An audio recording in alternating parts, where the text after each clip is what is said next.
نہیں دیکھی جس طرح ہونی چاہیے، جس طرح شہر کا حق ہے۔ مختصراً بہت ساری باتیں ہیں، آپ جانتے ہیں کہ ایک تلخ حقیقت ہے، سندھ کے اندر ایک رورل اربن کا کانسیپٹ ہے، اور ایک عجیب سی بات ہوتی ہے اندرون اور بیرون سندھ کا کہا جاتا ہے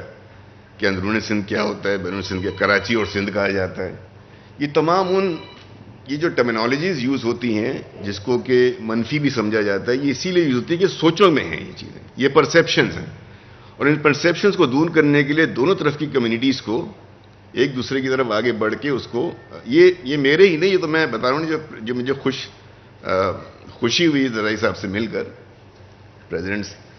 کہ ان کے بھی خیالات یہ تھے کہ یار پہلا کام تو یہ اس خلیج کو پاٹا جائے، اس خلیج کو کم کیا جائے، اور اس کے لیے ضرورت اس بات کی ہے کہ جو سندھ کے شہری علاقوں کے لوگ ہیں وہ سمبولکلی ان کی لیڈرشپ ماضی کی جو رہی ہے وہ پیپلز پارٹی کی طرف رجوع کرے اور پیپلز پارٹی میں شمولیت کرے۔ مجھے اس بات کو کہتے ہوئے کوئی مجھے وہ دو رائے نہیں ہے کہ مہاجروں اور سندھیوں کے درمیان، یہ میں ٹرمینالوجیز عام فہم ٹرمینالوجیز یوز کر رہا ہوں، اس کو کوئی تعصب و لسانیت میں نہ دیکھے۔ ان کے درمیان اس ڈویژن کو جو سوچوں میں اس کو ختم ہونا چاہیے۔ آج ہماری دوسری نسل جو ہے اور تیسری نسل جو ہے اس میں یہ سوچ نہیں ہے، یعنی جو آج کے ینگسٹرز ہیں، جو ہمارا یوتھ ہے، ہمارا ایڈلٹ ہے، اس میں یہ سوچ نہیں ہے۔ وہاں تو شادی بیاہ بھی ہو رہا ہے اور عرصے سے ہوتا چلا آ رہا ہے، لیکن یہ سیاسی مصلحتوں کے لیے، سیاسی مفادات کے لیے یہ ایک ڈویژن کریٹ کی گئی تھی، اس کو ختم کرنا ہے۔ یہ ان کا مشن ہے اور اس مشن میں ہم ان کا ساتھ دیں گے، ہماری جس حد تک ممکن ہوگی انڈیویجول کیپیسٹی میں ہم زرداری صاحب کا ساتھ دیں گے، بلاول بھٹو صاحب کا ساتھ دیں گے کہ نہ صرف اس شہر سے اس بلا تفریق ڈسکرمنیشن کا خاتمہ ہو، سندھ سے ہو، بلکہ ہماری آئندہ آنے والی نسلیں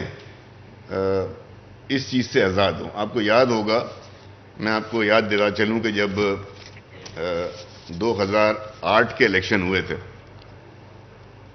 تو ایک سمبولک جیسچر ہوا تھا، آپ میں سے کچھ لوگوں کو یاد ہو کہ نہ یاد ہو، کہ زرداری صاحب 9-0 آئے تھے،